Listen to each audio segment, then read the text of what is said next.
தமிழக முதலமைச்சர் அவர்களுக்கு ஒரு வேண்டுகோள்.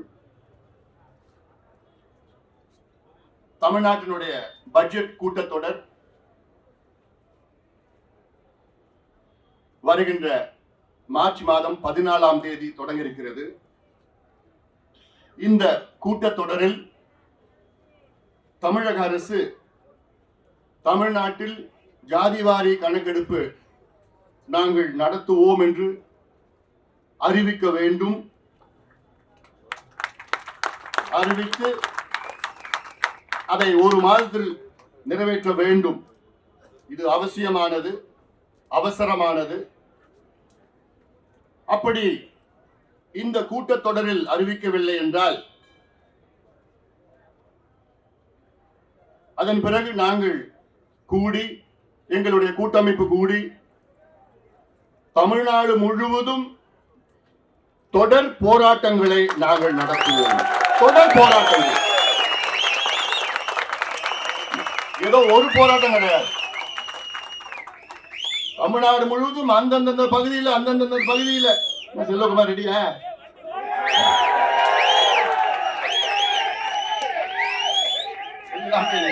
நம்ம மூர்த்தி அவர்கள் எல்லாமே யார் சொன்னா போதும்.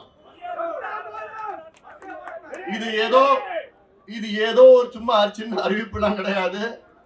இது சமூக நீதி போராட்டம். இதுக்காக நாங்கள் எந்த எல்லைக்கு வேணா நாங்க போவோம்.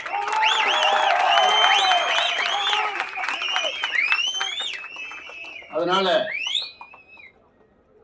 உடனடியாக தமிழக அரசு இதை அறிவிக்க வேண்டும். ஏனென்றால் தமிழ்நாட்டில் திமுகவை தவிர மற்ற அத்துணை கட்சிகளும் தமிழக அரசு ஜாதிவாரி கணக்கெடுப்பை நடத்தலாம் என்று அறிக்கை விட்டிருக்கின்றார்கள், கோரிக்கை விட்டிருக்கின்றார்கள்.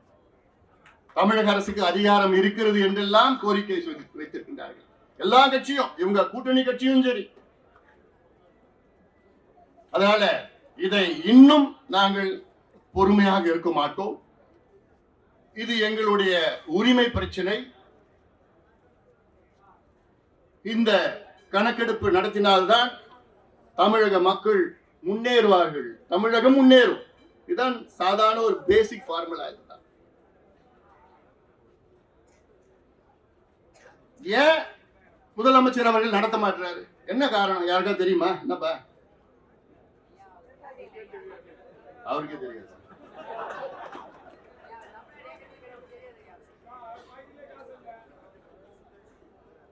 இது அதாவது பீகார் 13 கோடி மக்கள் அங்க பீகார் மாநிலத்தில் 2,03,000 பேர் வச்சுக்கிட்டு நடத்தினாங்க. 10,000 மேற்பார்வையாளர்கள். அவங்க பட்ஜெட் மொத்தம் 500 கோடி. தெலுங்கானாவில் நடத்தினது 3,4 கோடி மக்கள். அங்க 150 160 கோடி செலவு பண்ணாங்க. அது 1 மாசம் 1.5 மாசத்துல நடத்திட்டாங்க. அதுல 1,02,000 பேர் அதில் பணியாற்றினார்கள். தமிழ்நாட்டில் வெறும் 7.25 கோடி 8 கோடி தான். பீகாரோட மிக குறைவான மக்கள் தொகை, ஆளுங்க தான் இருக்கிறாங்க, எல்லாம் இருக்குது. நிதியும் பிரச்சனை கிடையாது, நிதியும் இருக்குது. என்ன ஒரு 200-300 கோடி தான் ஆகும். அரசாங்கத்துக்கு அது பெரிய பணம் கிடையாது. இது நடத்திட்டு இது எல்லாமே கோரிக்கை வச்சிருக்கிறாங்க. ஆனா எனக்கு ஏத்துக்க முடியாது. என்ன தெரியுமா? முதலமைச்சர் சொல்றது எங்களுக்கு அதிகாரம் இல்லை. சட்டமன்றத்தில் ஒரு முதலமைச்சர் பொய் சொல்லி இருக்கிறது நீங்க பாத்திருக்கீங்களா? இதற்கு சட்டமன்றத்தில் முதலமைச்சர் 2 பொய்யை சொல்லியிருக்கிறார்.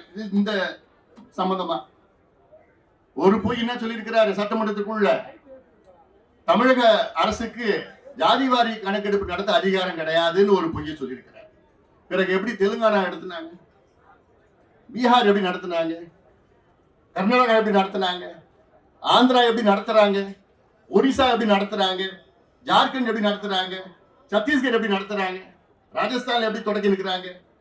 இவ்வளவு மாநிலங்களுக்கு அதிகாரம் இருக்கு. ஆனா தமிழ்நாட்டுக்கு மட்டும் அதிகாரம் இல்லையா? ஏன்னா தமிழ்நாடு சைனாவில் இருக்கு.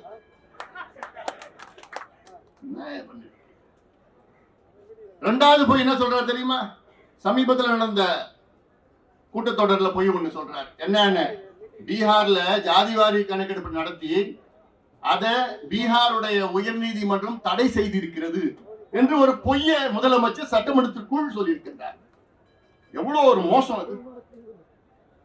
இந்தியாவில எந்த மாநிலத்திலையும் எந்த நீதிமன்றமும் ஜாதிவாரி கணக்கெடுப்பை தடை செய்யல, பீகார் உட்பட. பீகார் உயர் நீதிமன்றம் பீகாரில் எடுத்த ஜாதிவாரி கணக்கெடுப்பை தடை செய்யல. ஜாதிவாரி கணக்கெடுப்பை வைத்து அங்கே இடஒதுக்கீடை உயர்த்திருக்கின்றார்கள். அதை தடை செய்திருக்கிறது, ஸ்டே கொடுத்திருக்கிறது. என்னன்னா அவங்களுடைய கணக்கு என்னன்னா அதை சரியான முறையிலே நீங்கள் நியாயப்படுத்தலன்னு தான், வேற எதுவும் கிடையாது. ஆனால் ஜாதிவாரி கணக்கெடுப்பை தடை செய்யல. பீகார்ல ஜாதிவாரி கணக்கெடுப்பு நடத்தி அதில் நல திட்டங்கள் வழங்கியிருக்கின்றார் முதலமைச்சர் நிதிஷ்குமார் அவர்கள். அந்த திட்டத்தை யாரும் அங்கே நீதிமன்றம் தடை செய்யல. எவ்வளவோ திட்டங்கள் கொடுத்திருக்கிறாங்க, சோசியல் வெல்ஃபேர் ஸ்கீம்ஸ் கொடுத்திருக்கிறாங்க, எதையுமே தடை பண்ணல. உயர் நீதிமன்றமும் சரி, டெல்லியில் இருக்கிற உச்ச நீதிமன்றமும் தடை பண்ணல. தடை பண்ண முடியாது, ஏன்னா சட்டம் இருக்கு, சட்டம் இருக்கிறது. அந்த சட்டத்தின் கீழ் தான் சர்வே பண்றோம், சர்வே செய்கிறோம், சர்வே பண்ணுங்கன்னு சொல்றோம். முதலமைச்சருக்கு தெரியுது சென்சஸ்னா என்ன, முதலமைச்சருக்கு நல்லா தெரியுது, சர்வேனா ரெண்டுமே தெரியுது. ஆனா இவர் நம்ம கிட்ட போய் சொல்லிக்கிட்டு எங்களுக்கு அதிகாரம் இல்லை, அதிகாரம் இல்லை, அதிகாரம் இல்லைன்னு சொல்லிட்டு பொய் சொல்லிட்டு இருக்கிற முதலமைச்சர் ஸ்டாலின் அவர்களே, பொய் சொல்வதை நிறுத்திக் கொள்ளுங்கள். உங்களுக்கு எல்லா அதிகாரமும் இருக்கிறது. உங்கள் தந்தை கூட இப்படி சொன்னது கிடையாது. ஐயா அவர்கள் கலைஞரை 10 முறை பார்த்திருக்கிறார். கலைஞர் அவர்கள் நான் செய்யறேன்னு தான் சொன்னார் தவிர எங்களுக்கு அதிகாரம் இல்லைன்னு நான் சொல்லல. ஜெயலலிதா அம்மையாரும் சரி எங்களுக்கு அதிகாரம் இல்லைன்னு நான் சொல்லல. எடப்பாடி பழனிசாமி அவர்களும் சரி எங்களுக்கு அதிகாரம் இல்லைன்னு நான் சொல்லல. எம்ஜிஆர் அவர்களை சந்தித்த போது எங்களுக்கு அதிகாரம் இல்லைன்னு நான் சொல்லல. நாங்க செய்கிறோம் தான் சொன்னாங்க தவிர எங்களுக்கு அதிகாரம் இல்லைன்னு எந்த முதலமைச்சரும் சொல்லல. ஆனால் இப்ப இருக்கின்ற ஸ்டாலின் அவர்கள் வேண்டுமென்று எங்களுக்கு அதிகாரம் இல்லை என்று ஒரு பொய் மீண்டும் மீண்டும் தொடர்ந்து சொல்லிக் கொண்டிருக்கின்ற ஒரு முதலமைச்சரை எங்கேயாவது நீங்க பார்த்திருக்கிறீங்க? இப்படி ஒரு முதலமைச்சர். ஏன்னா அவருக்கு செய்யக்கூடாதுன்னு அவருக்கு எண்ணம். ஏன்னா அவர் சுத்தி 4-5 பேர் இருக்கிறாங்க. சுத்தி 4-5 பேர், அவங்க என்ன பொறுத்த வரைக்கும் அவங்க 4-5 பேர் வியாபாரிகள். அவங்க அந்த அமைச்சர் பொறுப்பை வைத்து அதை வியாபாரம் செய்கின்ற வணிகர்கள், வியாபாரிகள். அவங்களுக்கும் சமூக நீதிக்கு சம்பந்தம் கிடையாது. அவங்க தான் முதலமைச்சரை பார்த்து, ஐயோ நீங்க கணக்கெடுப்பு நடத்தினீங்கன்னா அப்புறம் இந்த ஜாதி இத்தனை சீட்டு கேட்பான், இந்த ஜாதி இத்தனை எம்பி கேட்பான், இந்த ஜாதி இத்தனை மாவட்ட செயலர் கேட்பாங்கன்னு ஒரு தவறான ஒரு கருத்தை அவங்க அவர்கிட்ட சொல்லி விட்டாங்க. அப்படிதான் நான் நினைச்சிட்டு இருக்கேன். அதனாலதான் நான் எடுக்க மாட்டேன் பிடிவாதத்தில் இருக்கின்றேன். ஆக முதலமைச்சர் அவர்களே உடனடியாக எடுங்கள். இன்னொன்னு, இன்னைக்கு துல்லியமா எந்தெந்த ஊர்ல, எந்தெந்த கிராமத்துல, எந்தெந்த தெருவுல, எந்தெந்த சமுதாயம் இருக்கு, அந்தந்த வீட்டுல எத்தனை பேர் இருக்கிறாங்கன்னு துல்லியமா பட்டியல் வச்சிருக்காங்க. யார் தெரியல? திமுக தேர்தல் நேரத்தில் வச்சிருக்காங்கல்ல, தெரியல உங்களுக்கு? எலெக்ஷன் வந்தா போதும் பட்டியல் எடுத்துருவாங்க. அந்த பட்டியல்ல இந்த தொகுதியில, இந்த ஒன்றியத்துல, இந்த கிராமத்துல, இந்த தெருவுல, இந்த வீட்டுல, இந்த ஜாதி, இந்த ஜாதிக்கு எத்தனை ஓட்டு, இந்த கட்சிக்கா, அந்த கட்சிக்கா, அந்த பக்கத்து வீடு எத்தனை ஓட்டு, எல்லாமே நீங்க வச்சிருக்கிறீங்க. அதெல்லாம் எடுக்க முடியுது உங்களுக்கு ஓட்டுக்கு காசு கொடுக்கறதுக்கு. ஆனா சமூக நீதி படிப்புக்கும் வேலைக்கும் நாங்க கேட்டுட்டு இருக்கிறோம், உலக காலமா கேட்டுட்டு இருக்கிறோம். அதுக்கு உங்களால கொடுக்க முடியும். எங்களோட நோக்கம் என்ன? நாங்க பின்தங்கி இருக்கின்றோம், பாதாளத்தில் இருக்கின்றோம், சமூகத்தில் அடக்கப்பட்டு, ஒடுக்கப்பட்டு, வஞ்சிக்கப்பட்டு, தாழ்த்தப்பட்டு இருக்கின்றோம். நாங்களும் முன்னேற வேண்டும், நாங்களும் முன்னேற வேண்டும் தான் எங்களோட நோக்கம். எங்களை நீங்க எல்லாம் ஓட்டுக்கு வச்சிருக்கீங்களே, வாக்கு வங்கிகளா வச்சிருக்கிறீங்களே. நம்முடைய ஜெகன்மூர்த்தி சொன்னார், நாங்க என்னையா கேட்டோம்? பிள்ளைங்களுக்கு நல்ல முன்னேற்றம் வேண்டும், பிள்ளைங்களுக்கு படிப்பு வேணும், வேலை வாய்ப்பு வேணும், சுயமரியாதையுடன் வாழ வேண்டும். எங்கள் ஐயாவுடைய அடிப்படை கொள்கை. எங்களுடைய கொள்கை வழிகாட்டிகள் அண்ணல் அம்பேத்கர், தந்தை பெரியார், கால் மார்க்ஸ் அவர்கள், புரட்சியாளர் கால் மார்க்ஸ். அதன்படிதான் நாங்கள் எங்களை வழிநடத்தி கொண்டிருக்கின்றார் மருத்துவர் ஐயா அவர்கள். எங்கேயாவது இங்க பிரச்சனை சின்ன சின்ன பிரச்சனை வந்ததுன்னா உடனே எனக்கு போன் பண்ணுவார், அண்ணா என்ன இந்த மாதிரி இருக்கு. இல்ல அங்கிட்ட நான் அவருக்கு போன் பண்ணுவேன், எங்க பாருங்க அங்க கொஞ்சம் ஏதோ பிரச்சனை, இங்க கொஞ்சம் அது பெருசாக்கமா பார்த்து. அது உணர்வுபூர்வமா, 2 பேரும் உணர்வுபூர்வமா இந்த கருத்து எங்கள் மனதிற்குள் இருக்கிறது. காரணம் என்ன? அந்த 2 பேரும் அடிச்சுக்கிட்டு அங்க பிரச்சனை வந்து இது கலவரம் காலத்துல மாதிரி பிரச்சனை எல்லாம் வேண்டாம். வேண்டாயா, போதையா. இதை தூண்டு விடுவது யாரு? அது நெருப்பு போட்டு கொளுத்தி விட்டுட்டு அது எண்ணெயை ஊத்துவான் தினம் ஊத்திட்டு இருப்பான். எல்லாம் ஒன்னா சேர்ந்துட்டுன்னா அவங்களுக்கு வேலை கிடையாது. வேற எங்கேயாவது பார்த்துட்டு வேலையை பார்த்துட்டு போகணும்.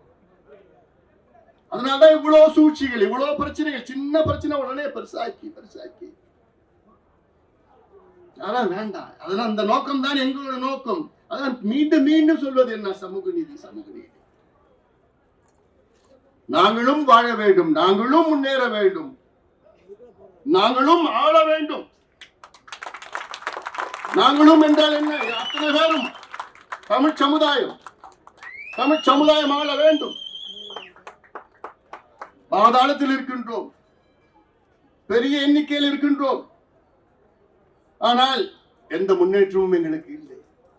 இந்த முன்னேற்றமும் எங்களுக்கு இல்லை. அதுக்காகத்தான் இங்கே நாங்கள் வந்திருக்கின்றோம், கூடியிருக்கின்றோம். இதையாவது செய்ய வேண்டும். 69 விழுக்காடு இடஒதுக்கீட்டை பாதுகாக்க வேண்டும்.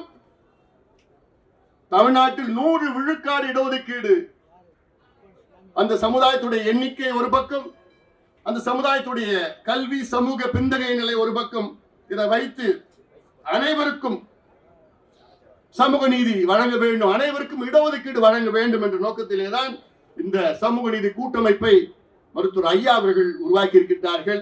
ஐயாவுடைய கனவு தமிழ் சமுதாயம் தமிழ்நாட்டில் முன்னேற வேண்டும், தமிழ் சமுதாயம் தமிழ்நாட்டில் ஆள வேண்டும். அப்படி ஆண்டால்தான் உண்மையான சமூக நீதி. ஏன்னா எங்களுக்குள்ள மனசுக்குள்ள ரத்தத்துக்குள்ள ஊறி இருக்கு சமூக நீதி.